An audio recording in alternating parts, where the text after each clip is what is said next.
Magandang umaga ho sa inyong lahat. Pakibati po ang inyong katabi ng magandang umaga. Good morning. Mga minamahal ko mga kapatid, tayo ngayon ay nasa ikalimang linggo sa karaniwang panahon. Sa ating mga pagbasa, sa una, sa ikalawa at sa ating mabuting balita, ipinapaalala sa atin na katulad ng pagtawag ng Panginoon sa kanyang mga unang apostol. Sino-sino yung mga unang-unang niyang tinawag? Sina Pedro, Santiago, at Juan. Tayong lahat, ang bawat isa sa atin din ay tinatawag ng Panginoon. Tinatawag tayong lahat. Pero mga kapatid, nirerespeto ng Panginoon kung ano ang magiging desisyon mo. Dahil pinapahalagahan ng Panginoon ang iyong kalayaan. Malaya ka. Hindi ka ditiktahan ng Diyos kung ano ang pipiliin mo, kung ano ang gagawin mo. Irerespeto niya kung pipiliin mo at matutuwa siya kung sasagutin mo yung kanyang pagtawag, susunod, at maglilingkod sa Kanya. Gayun din, kung ang pipiliin mo'y lumayo, gumawa ng mali at masama, no? Magpakalunod sa mga makamundong bagay, at kalimutan siya, bagamat masakit sa Kanya yon, irerespeto, igagalang niya ang anuman ang iyong desisyon. Kaya ang tanong, sasagutin mo ba ang tawag ng Diyos na sumunod at maglingkod sa Kanya? At kung piliin mo man na sumunod sa Kanya at magsumikap na magpakabuti at magpakabanal, na maglingkod sa Kanya, may dalawang bagay na ipinapaalala sa atin ukol at patungkol sa katangian ng isang naglilingkod at sumusunod sa Kanya. Una, napakahalaga sa paglilingkod, sa pagsunod sa Kanya, na maging mababa ang loob. Humility, pagiging humble. Biruin mo, sa dinami-rami ng tao, bakit nga ba si Simon? Bakit nga ba si Santiago? Bakit nga ba si Juan? Siguro kung tatanungin nyo rin yung sarili nyo, bakit nga ba ako, Father? Sa dinami-rami ng tao, bakit ako yung tinatawag niya para sumunod at maglingkod sa Kanya? Alam ko, ganun din ang tanong ng ating mga minamahal na madre nung sila'y tawagin sa pagiging madre. Dahil yan din ang tanong ko nung ako'y tinawag ng Panginoon noon para pumasok sa seminaryo. Magpasa hanggang ngayon na ako'y bilang isang pari. Ang tanong ko, bakit ako?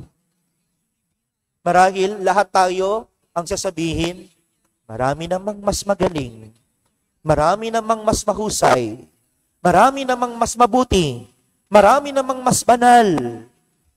Bakit ako? Ganon din siguro sila Pedro. Bakit hindi na lang yung mga mayayaman noon? Bakit hindi na lang yung mga famous, yung mga kilala, yung mga may estado, may mga sinabi sa lipunan ang tinawag ng Panginoon? Bakit yung mga simpleng mangingisda? Ganun din. Palagi kong tinatanong yan, magpasa hanggang ngayon, bakit ako? Kung babalikan ko po yung buhay ko sa seminaryo, marami naman talagang mas mabait sa akin. Palaging nakangiti, palaging nag-greet, tumutulong.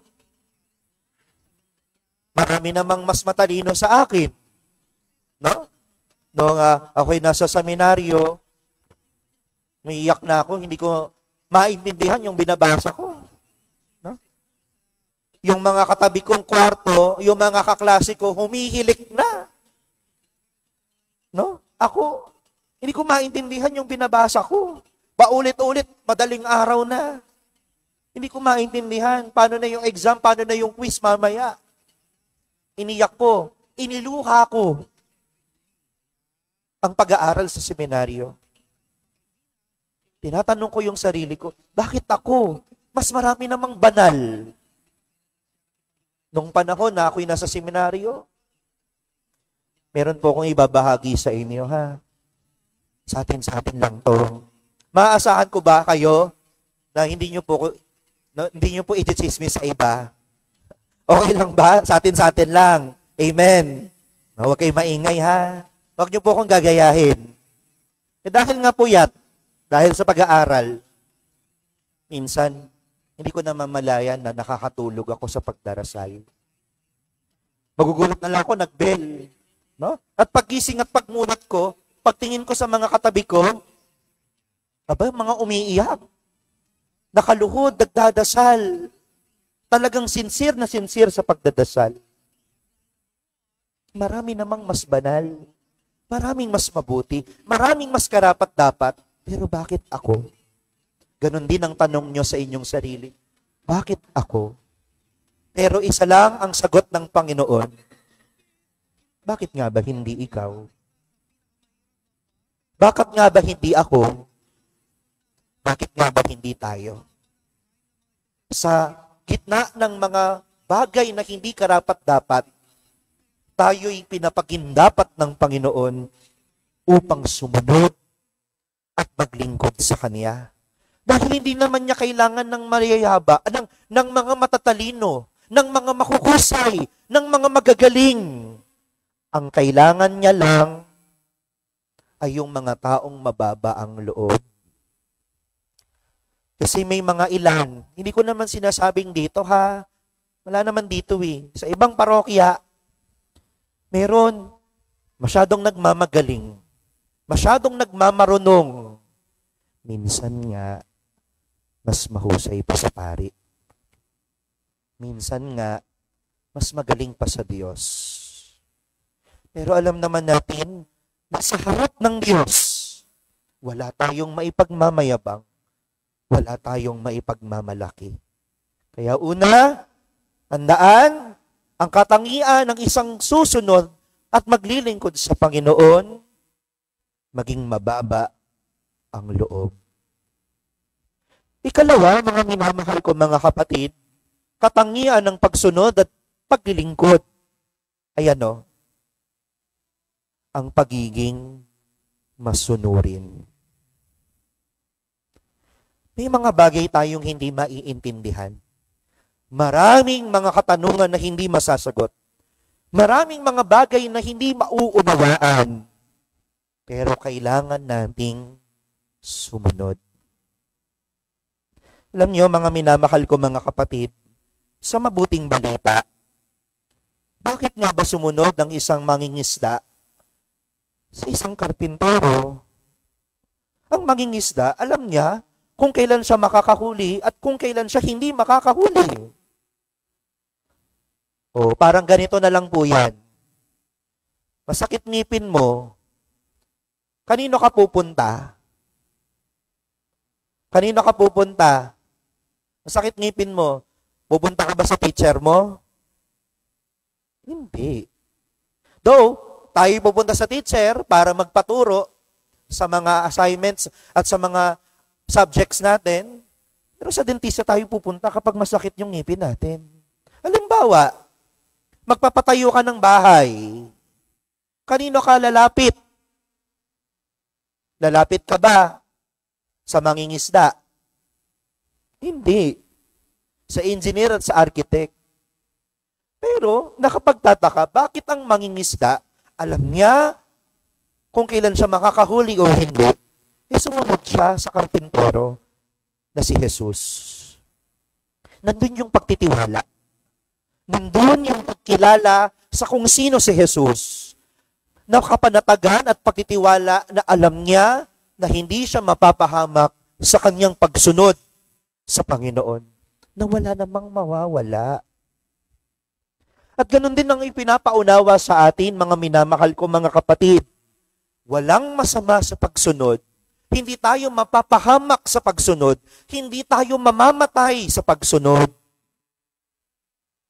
Kaya nga, naalala ko, yung palaging ipinapaalala sa akin ng dati kong kura, si Father Memeng, na ating rektor dito po sa CSPB, huwag niyo pong masamain yung sasabihin ko, ay wala ka bang natutunan kay Father Pros? Meron, marami. But for the sake of this reflection na pagsunod, gusto ko lang pong alalahanin yung dati kong kura sa Baraswain. 2 taon po ako mahigit doon sa Malolo, sa Baraswain. Bago po ako mapunta dito. Ang sabi niya, palagi, ang mga taong masunurin, ang mga taong palaging sumusunod, may gantimpala, may biyaya, may pagpapala na makakamit. Alam nyo, mayroon daw pong isang pulis, isang pulis o isang principal, na lumapit sa kanyang pinuno. Ang sabi niya, baka naman po pwedeng dito nyo ko i-assign sa school na ito o sa station na ito kasi mas malapit sa aking bahay. And you know what? Ano ang nangyari nung nag-reshuffle? Inilagay siya sa kung saan hindi niya gusto. Kaya mga kapatid, kung susunod lang tayo, bagamat mahirap, bagamat hindi natin maunawaan at maintindihan, tiyak, may gantimpala, may pagpapala na makakamit. Katulad ng pagsunod ni Pedro sa Panginoon, nakahuli siya ng napakaraming isda. Kaya nga, di ba ang sabi, halos masira na ang lambat, yung 2 bangka, halos lumubog sa dami ng mga isda. Tayo rin, tinatawag ng Diyos na sumunod sa Kanya. Puno man ng sakripisyo ang pagsunod, hindi man madali ang pagsunod, marami man tayong gagawin sa pagsunod, marami man tayong iiwan sa pagsunod.